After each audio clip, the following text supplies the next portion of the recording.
Welcome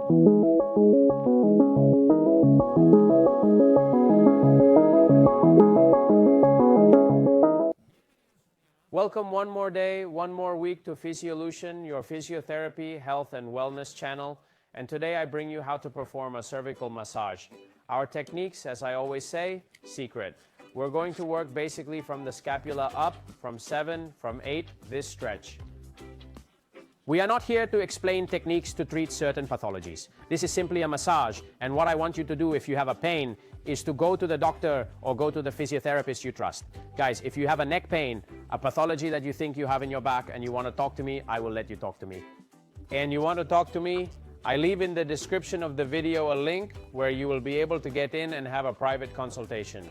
Reviewing a little bit the techniques to use when you do a massage, we are going to see the times, intensities, the techniques that we are going to use one by one and how long we are going to use each one, general recommendations and the benefits that are going to be produced during the massage. Well guys, as I always tell you, you have to prepare the patient well, lying down, comfortable, with a good towel so that the curvature of the lordosis does not bother the lumbar spine. Where the scapula ends more or less is 7, 8, and we are going to treat up to C0, up to the occipital area with different techniques. As I always tell you, when we start, we must always have a constant rhythm, slowly. We must not make anarchic movements. We have to be touching the patient with love to transmit relaxation, calm. We will always start all massages with a superficial rubbing technique. We will never put the cream directly on the patient because the cream may be cold and the patient may be frightened by the shock, by the impression. So what we are going to do is to touch the area which we are going to treat very slowly with the palm of the hand, These are palm techniques, and the only thing we are going to do is to start asking the body, hey, can we have your massage? We can come in here and play slowly and you are relaxed, transmit relaxation. Another thing that can also be very useful is to work on breathing in solidarity. We will notice that the patient is breathing with a rhythm and we have to work with that rhythm. What we try to breathe at the same speed as the patient and move our hands at the same speed as we are breathing. That will make the beginning of the massage much better.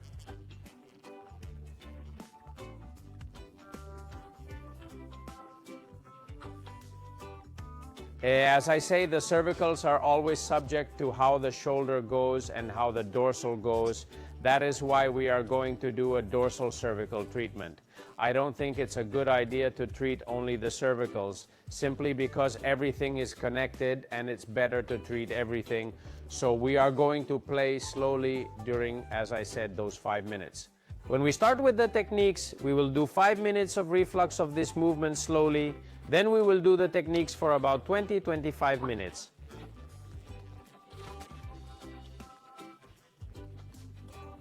And then we will come back again to do a relaxation of about 5 minutes.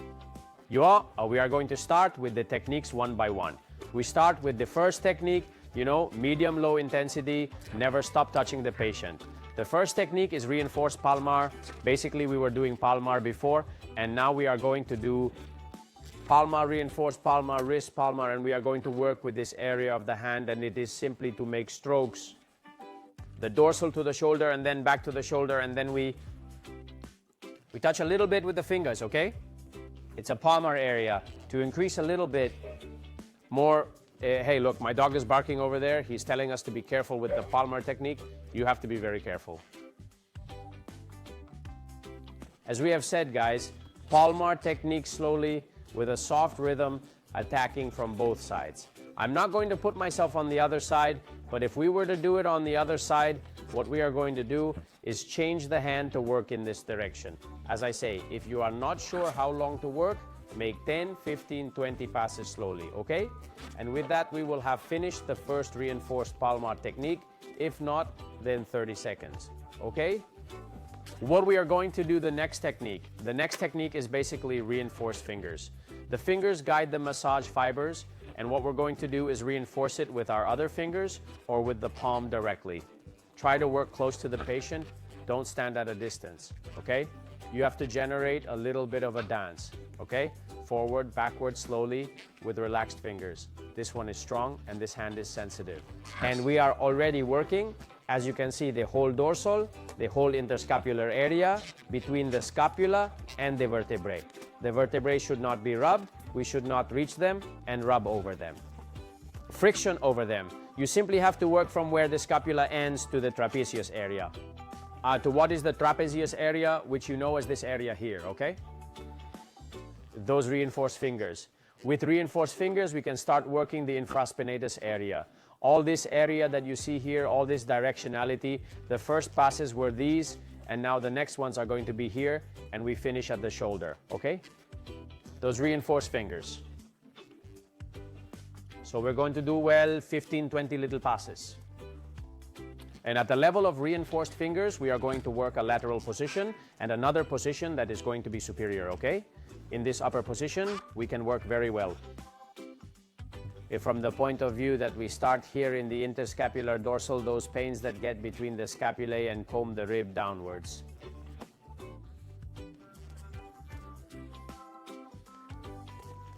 Reinforced finger technique, okay? Here we already deviate. It makes us lift the elbow too much, and it is a technique that I only recommend to comb the dorsal, to comb the infraspinatus with the shoulder. And from the upper position, go down between the scapulae and down towards the rib, okay? Medium intensity without losing, touching the patient. When we're done with this side, we'll move on to changing hands and working down there. I'm not doing it because if I don't, you're not going to be able to see it, okay? So we've calmly done reinforced fingers. We're going to do a very powerful technique, which is thumb reinforced, okay? The thumb by itself working like this is a very powerful technique, but we can hurt ourselves. One technique, but we can hurt our finger.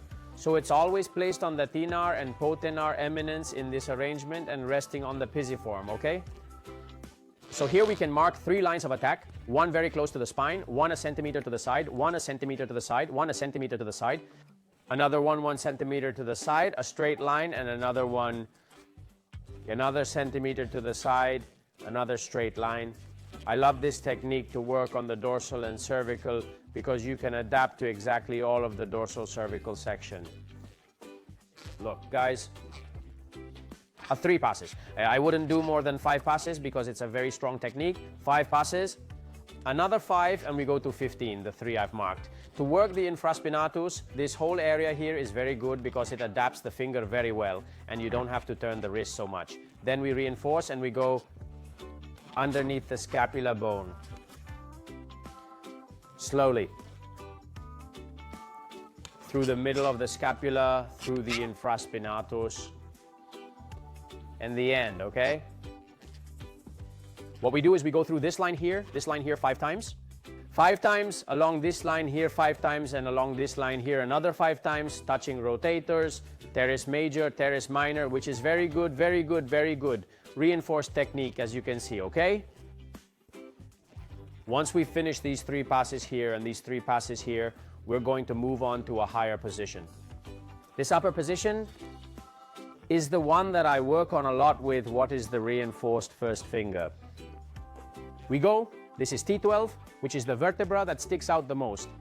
We make a reinforcement and we go for the whole trapezius, for the whole supraspinatus zone. And we finish with a clamp. We are going to make 5 passes, which are going to be 3 trajectories, these 3 trajectories. We're going to start here, we're going to start here, and we're going to start here, and we're going to start here. And so we're treating everything that is the upper trapezius. It is a very powerful technique, and it immediately produces erythema. You're going to notice that, well, you have to go very softly because otherwise the muscles, since they have this direction, what you're going to do is the muscles will jump. You will notice clack, clack, clack. So very slowly, very slowly. That's it. Another technique I can add here, which would be going back a little bit, is palming. Just palming. If we get in a superior position, we drop down on top of the patient, literally. You see how I'm leaning and it's just shifting to the left, to the right. This is a technique that is a real marvel, okay? With the heels of the hand. I forgot to put it in, but since it is not a reinforced palmar, it is simply a palmar. Well, there it is, okay? For 20 little passes right, left, 20 of these circles or directly for 30, 40, 50 seconds slowly. With this, what is very good is that the scapula begins to move already towards all sides and thus relaxes all that is the surrounding musculature that surrounds it. This technique of palming is very good. I use it a lot. Fingers, arms locked together so there is no tension, okay? And we simply move from left to right, letting ourselves fall on top of the patient and working with the thenar hypotenar eminence in the whole area of the upper trapezius. This is a very good technique. I like it very much and I use it a lot. Come on, more little things. Powerful technique. I've already told you to use medium-low intensity, okay? Because if you don't, you're going to generate inflammation. Every time you do it, you generate a tissue response, and if you do it too many times with too much intensity, what you are going to generate is an inflammation that is going to hurt the person post-massage, and you have to be very careful with that. So low, medium intensities, very soft. Knuckle technique. Very powerful technique. Knuckling with the first finger, okay? You can use both knuckles, you can use the whole knuckle or even the fist. Very slowly, please. A knuckle technique to really comb everything from the dorsal to the trapezius would be to stabilize with our first finger and palm. Start and finish there. We start, knuckle, very softly, very softly. We must not let ourselves fall because the knuckles are very hard. Also, we lose a little bit of sensitivity, but this is already for raking. I do it to the other side, although I shouldn't do it from here so you can see, okay? So it would be more with this hand if I were on the right side of the patient. Okay? It would be to stabilize with this hand and then with this one, combing all the dorsal and cervical areas. I continue to show you here.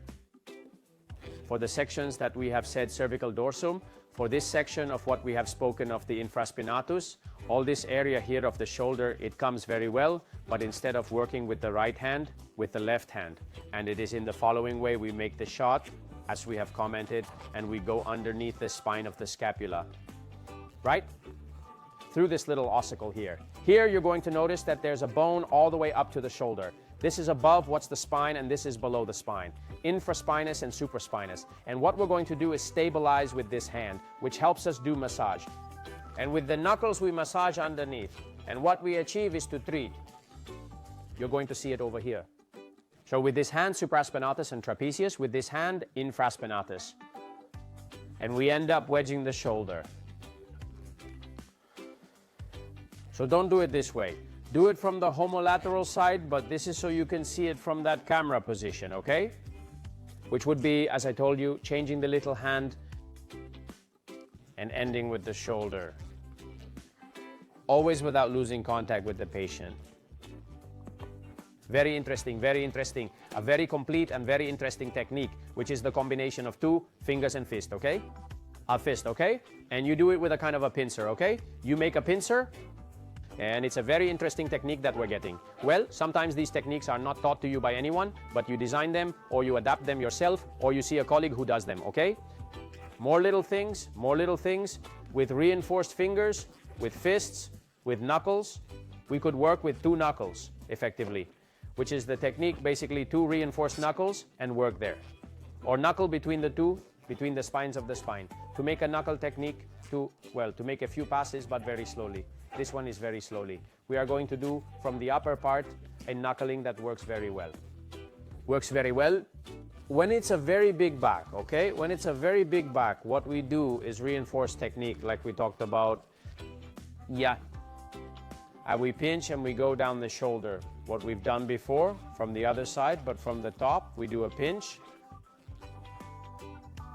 That's it. We go to the exit of the vertebrae. Remember that before we did 3 lines with the reinforced thumb? So now we are going to do it with the fist. And we make those 3 lines, 4 lines in this case. They are 4 knuckles directly, and at the same time we hook with this hand. A wonderful and super powerful technique, so you have to do it very slowly. Let's keep going. Come on, let's keep going, guys. I hope you're doing it carefully and that the patient is enjoying it. Let's see, a thumbs up the patient, see if he's enjoying it or not.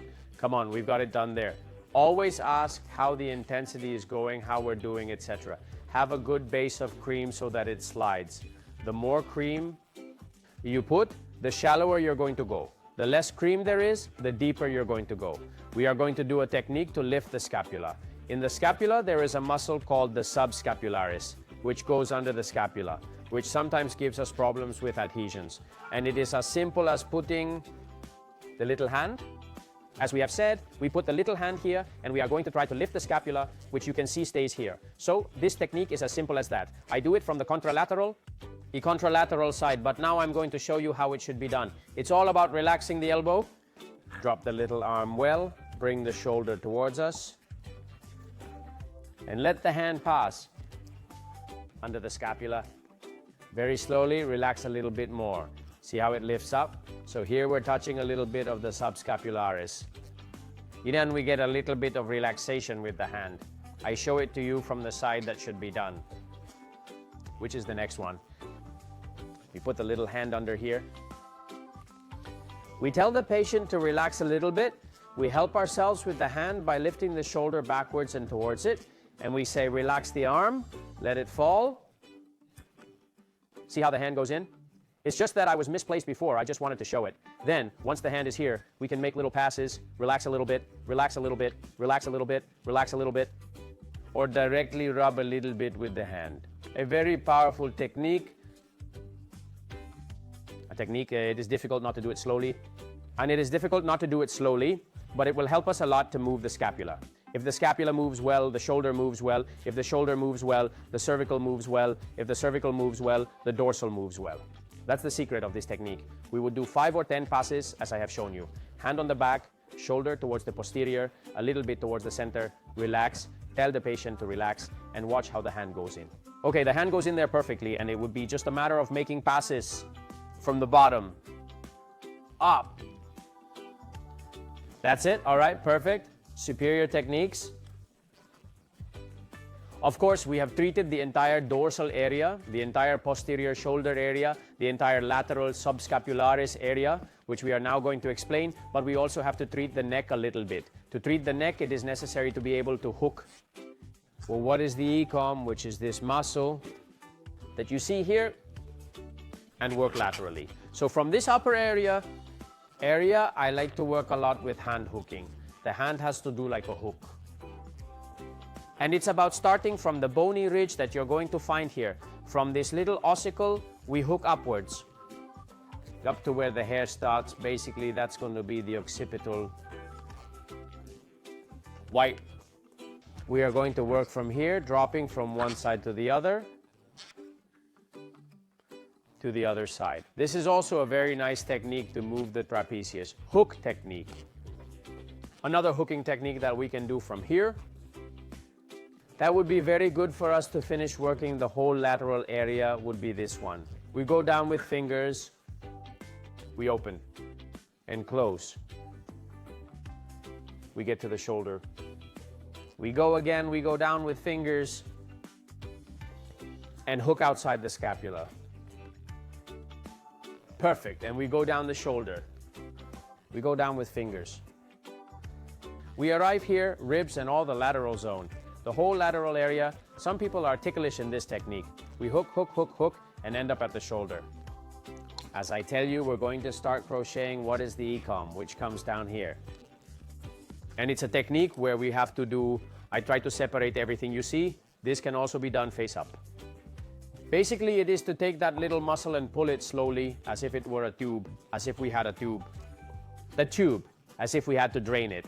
This technique is also very good because we have to work both the anterior and posterior zones when we do a cervical massage. So a gentle hooking, 10 or 12 passes, is very good for us. With the hooking technique, we can work on the upper trapezius and everything that is the lateral side of the neck, okay? Muscles that come to us. Basically all over the neck, laterally and posteriorly. As you can see, I do a clamp with my big toe. Taking advantage. This is a secret technique. I have been designing this for many years. And I work the hooking and also a tension with the finger that helps me to work the whole upper part. Well, these are my basic techniques. Then there are much more complex techniques to do some really cool stuff. Before I finish, I will leave you with the benefits of massage and how I move in a natural way in a treatment, because so much talking makes me lose things. So I leave you with the benefits and my natural movements, secret techniques for dorsal and cervical.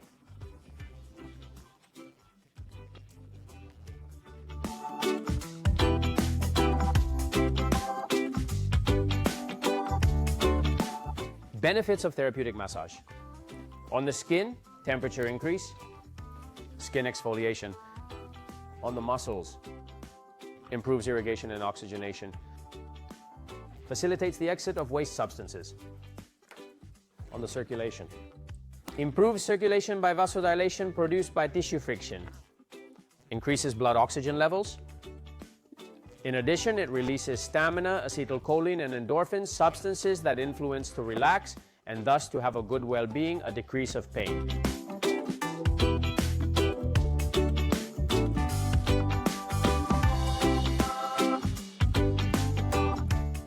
General benefits. We could also talk about the fact that when muscles are under tension, they accumulate waste substances.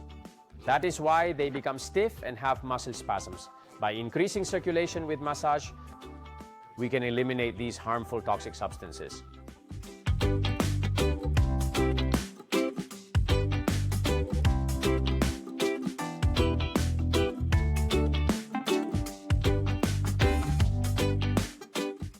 Massage increases the blood's ability to carry oxygen, thus speeding recovery from injury. Last but not least, helps to combat stress, since many of the pathologies are caused by stress.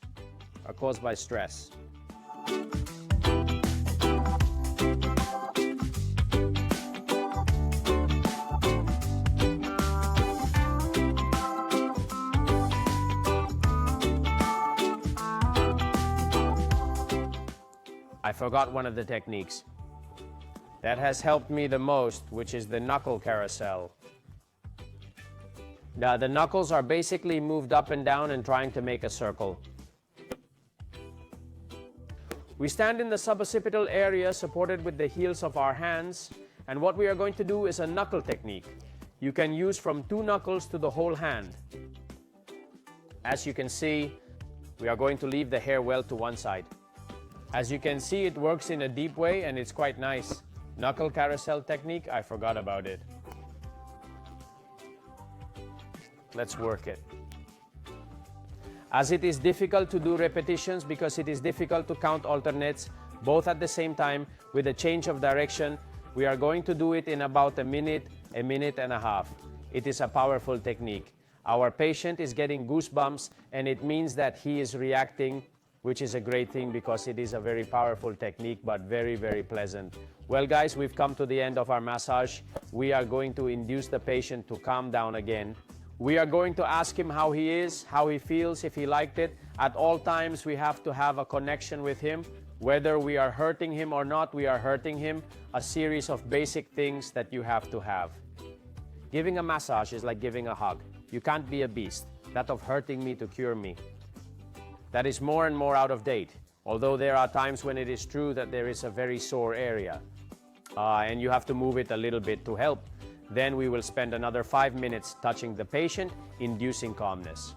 When we are finished with this, it will be very useful to cover the patient and apply a little heat for 10 to 15 minutes. If we start before the massage with a little bit of heat, we are already helping ourselves. We are already helping the body to achieve those effects of increased circulation that will be very useful. So it is very important to tell the patient to get up whenever you want, because this lowers the blood pressure, the massages, and we can get dizzy. So when he feels like it, he can get up. Get up. And finally, guys, if you do not have someone who is a cervical dorsal massage, I leave here above a link in which you will be able to enjoy how to do a cervical self-massage. Our channel is full of tips, videos, and tutorials. I encourage you to check a little bit the lists. And as I always tell you guys, if you liked it, leave us a like, subscribe, if you want to continue receiving this great content that we do just for you and no one else. And as I always tell you, until healing and beyond, see you guys. Bye, bye, bye, bye, bye, bye, bye, bye, bye.